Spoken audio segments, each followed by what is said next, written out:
Sometimes a hedgehog just needs a gun. Sometimes a hedgehog is the only thing standing in the way of the obliteration of Earth. Sometimes a hedgehog is the ultimate fucking life form and you just have to deal with it. I ain't even mad though. Usain Bolt's got nothing on this guy. This guy, of course, being Shadow the Hedgehog.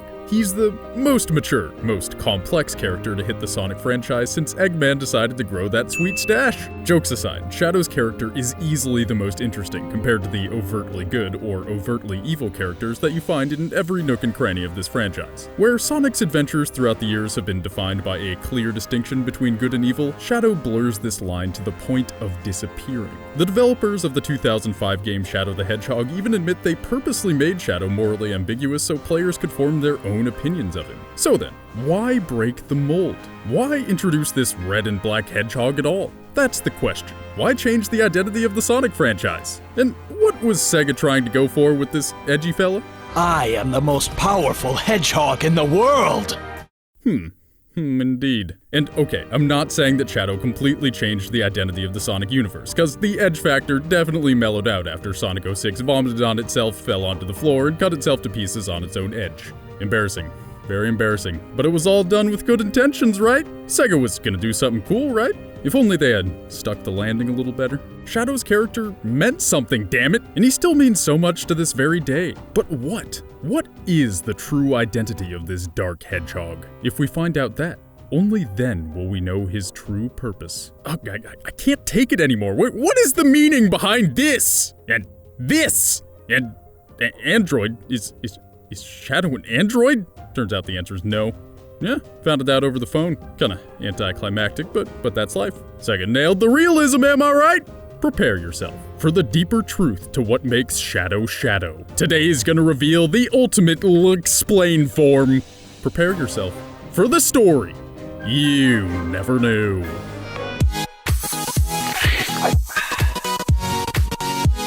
In order to understand Shadow, we must first know from whence he came. His origins. You likely remember that we touched on them in that video about Shadow being faster than Sonic. Hashtag called out! But this is the story you never knew, and in this show we gotta go deeper. Without repeating too much information from that video, cause I don't wanna be that guy. I'd rather keep being Grant. So here we go. Shadow's earliest conception, the very idea of him, was born from Project Shadow, a project that would be headed by Gerald Robotnik, Eggman's grandfather, after he initially refused, that is. He believed Project Shadow, a project originally meant to create an immortality formula, overstepped the bounds of mankind. However, Gerald's granddaughter Maria, who he loves very much, is fatally ill with neuroimmune deficiency syndrome, a disease which wears away at her very nervous system. Her loving and borderline sociopathic grandfather, a man whose only happiness comes from his beloved granddaughter, soon discovers Project Shadow could help him find a cure for Maria's AIDS. NIDS.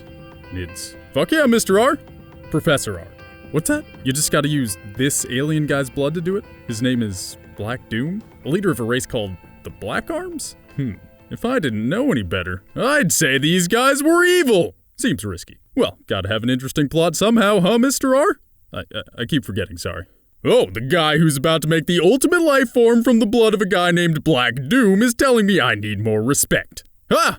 Supervillains. Anyways, Robotnik eventually puts the finishing touches on Shadow. There was a precursor or something, but BioLizard just isn't that important for this video. It's all about Shadow, who, after his creation, becomes incredibly close to Maria, forming a genuine friendship and bond with the young girl. Truly a happy sight to behold. Until Gunn raids Robotnik's compound and murders Maria. Definitely harsh. And Shadow ends up in a suspended animation tank locked away for 50 years until our familiar Eggman frees him from his slumber. Which brings us to the beginning of Shadow the Hedgehog. The game. Actually, it more brings us to the beginning of Sonic Adventure 2, but we're gonna skip that in favor of Shadow the Hedgehog. But before I get into that, let me first get into this. I'd like to make an important distinction about Shadow. Like I said before, he's not a hero or a villain. What he is an anti-hero. A sort of neutral good that's kinda bad sometimes. Not your typical hero. But unlike most anti-heroes we've encountered over the years, Shadow has proved himself to be quite unique. Because a lot of anti-heroes fit a specific mold. Take Wario, for example. He's outwardly very evil and greedy, and is the antagonist to Mario's protagonist. This is a key here, because many anti-heroes in video games are the antagonist to the main character due to their evil intentions. But this can't be said of Shadow. Sigh. You're not sold yet, huh? Well, time to bring out my inner salesman. Let's check out Shadow the Hedgehog, the game. Now, what can I say about this game? Well, for starters, Shadow has a gun. Nothing out of the ordinary here. At the start of the game, Shadow is looking over the city, standing on a hill next to... Ooh, that's one nice tree right there. Looks pretty healthy and mature. I'm sure it can provide ample amounts of shade for the right person. What I would do to lay next to that tree. So yeah, Shadow is standing next to a tree, and he can't remember anything except for a few flashbacks. Maria! So Shadow can't remember anything. He can't remember who he is or anything from his past. Only this Maria girl, and that she must mean something. He stares longingly into the distance, trying to gather his thoughts, until the aliens start dropping down from this red cloud thing. Yet another gem from this story. Thanks, Sega. With humanity screaming for help in the distance, Shadow does the ultimate nah brah and turns and walks away. That is until Black Doom stops Shadow, tells him to procure the 7 Chaos Emeralds, as promised, and departs in typical Michael Bay fashion. Shadow, now filled with determination to collect the Chaos Emeralds to uncover his past, speeds off into the city, leading us to the first level, Westopolis. This level introduces us to one of the defining factors of the game, which is that each level features 3 different runs of completion, Hero, Dark, and Normal, that the player has the option to complete. Hero and Dark runs of a level give you optional side tasks to complete. For instance, in Westopolis, you complete the Dark run by killing all the soldiers, then finishing the level. You complete the Hero run by killing all the alien enemies, then finishing the level. And you complete the Neutral run just by finishing the level and neglecting both of those. The paths you take reveal different missing information about Shadow's past, ultimately taking the player to one of 10 different endings. These endings range from Shadow defeating Sonic and moving to destroy the whole planet, to Shadow betraying Black Doom and taking over the world on his own, to Shadow killing Eggman and taking over the Eggman Empire, to Shadow defeating Black Doom and moving to destroy him and his army, to Shadow defeating Black Doom and becoming depressed and admitting he is a research experiment gone deadly wrong. And these are just a few of the endings. What an edgy hedgehog! His feelings are all over the place. But alas, these endings aren't actually legitimate. They are just distortions of the truth. They show the player what could have happened had Shadow went the route you played him as. Interesting enough. But from a gameplay perspective, kinda stupid, because the purpose of these endings are to unlock the canon true ending called The Last Story. So in case you're lost, let me reiterate. Sega thought it would be a good idea to have 10 possible endings, all of which are actually distortions of the truth. The player has to play through each false ending to get to the last story, and each time you reach the end, you're required to start at the beginning! Huzzah! I only have to play through Westopolis 10 times to beat the game! Oh, Sega, yet another stroke of brilliance. But back to that last story. Shadow is confronted by Black Doom. At this point, Shadow has gathered all 7 Chaos Emeralds, which Black Doom takes because he is trying to harvest humans as an energy source in a process called the Ritual of Prosperity. Black Doom then explains to Shadow his origins and how he is Shadow's blood daddy, and that he gave old Gerald some blood for the ultimate life form in exchange for the Chaos Emeralds. Black Doom then proceeds to paralyze Shadow, Tails, Knuckles, Rouge, and Amy so that his alien offspring can get a nice meal. But Shadow breaks free just in time as he hears Maria's voice off in the distance. Shadow goes off to fight Black Doom, who attacks with some mind control, sending Shadow into past memories where Professor Gerald talks to Shadow as his son and tells our anti-hero that he is the only hope for the planet. Maria's a doll and pops into the frame briefly to give Shadow the necessary confidence boost to take down the enemy, and Shadow comes back to reality, becomes Super Shadow with the Chaos Emeralds, and fights Black Doom, who has turned into Evil Doom. Shadow defeats Evil Doom, destroys a comet, and stares longingly at a picture of Maria and Gerald before saying, Goodbye forever, Shadow the Hedgehog.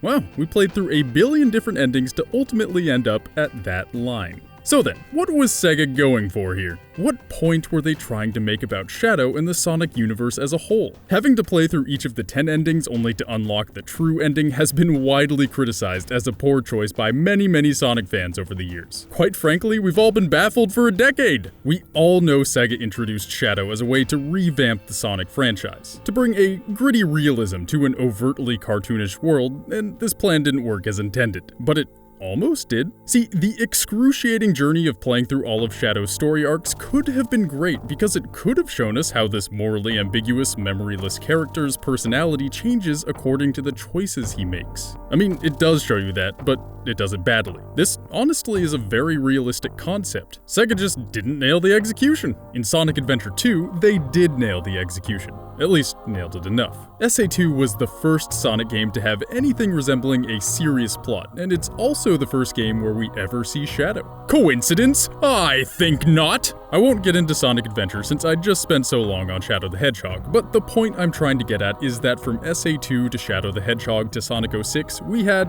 an attempt to explore more realistic concepts that were previously off limits for Sonic and friends. After this span of 3 games, the grit and edge died down, letting the realism Shadow was meant to bring to the table be a little more subtle. Maybe a lot more subtle? And thank God for that. And if we're being honest, I wish that wasn't the case. I wish these games had succeeded. I wish the exploration of more realistic themes had been given more development time to actually make something worthwhile. But budgets and corporate fuckery and money-grubbing publishers, you get the idea. I'm of course talking about Shadow the Hedgehog and Sonic 06 specifically. Sonic Adventure 2 was pretty good. So then, if Shadow the Hedgehog had been more fleshed out, if we had actually gotten the message the developers were trying to send, what would that have looked like?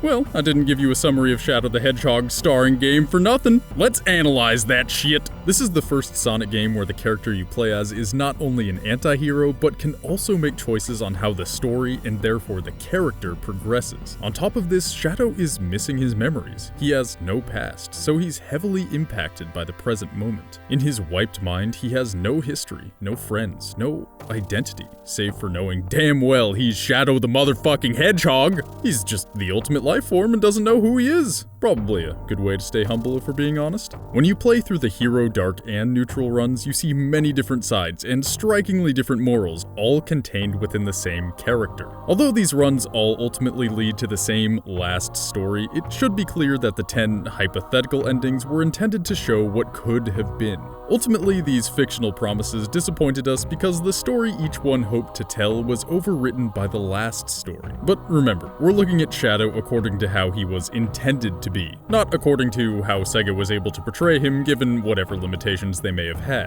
Whether it's Shadow struggling with the realization that he might be an android and then finding out he's not over the phone, or Shadow obeying/disobeying Black Doom, or Shadow hell-bent on destroying the Earth, or hell-bent on saving it, what Sega meant to show us was the complexity of an individual in the face of grandiose events. Sonic, while likable and cool and an all-around good guy, isn't going to shower us with deep knowledge about what it means to succeed in the face of struggle. Not only is his upbringing notably more stable than Shadow's, but his character isn't so dynamic. Fact is, no matter what happens to Sonic, he isn't going to ever say this: "With the power of these emeralds, I'm going to destroy this damn planet." Stupid 10 endings aside, the last story shows us a more compassionate, legitimate good side of a character who is often portrayed in the light of an enemy. It evokes a different emotion in us when we encounter Shadow than when we come across, say, Wario. You're almost not sure what to think. Shadow's egotistical, sarcastic, and always speaks his mind. But these are qualities possessed by even good people. He isn't evil for the sake of being evil, and while sometimes his actions may be perceived as evil, he isn't doing them in order to be the antagonist of our story. Shadow is our anti-hero. He is willing to do whatever is necessary to accomplish what he feels is right, even when he is in the wrong. This causes him to act callously, jumping into situations without thinking it through. For better or worse, he does it because he feels it's the right course of action.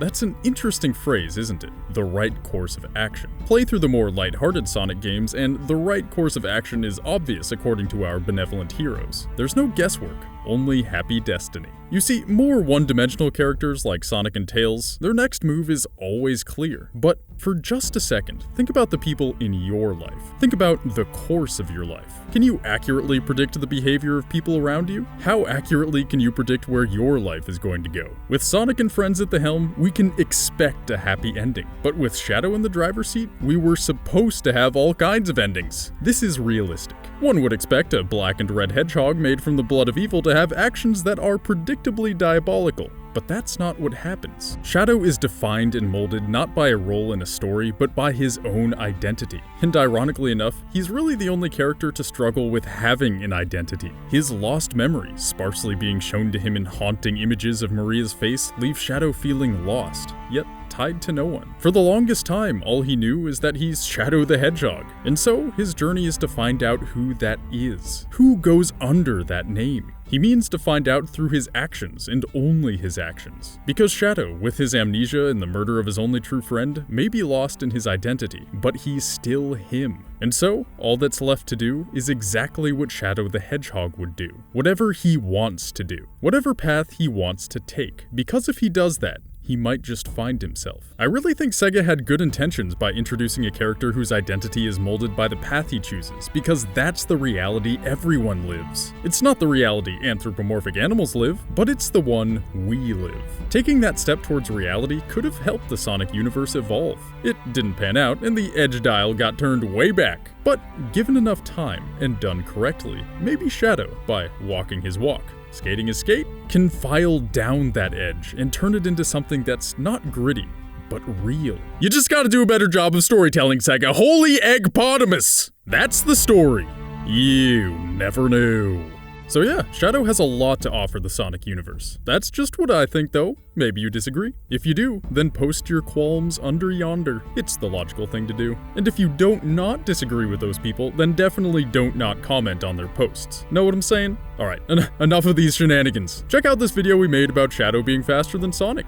It's true, you know. And, as always, don't forget to subscribe it, bell it, like it, etc. Thanks for watching, kind internet folks. Hope you liked the video. If you made it this far, then I'm guessing you did, so that's pretty cool. Anyway, it's time to head out. See you all sometime very soon.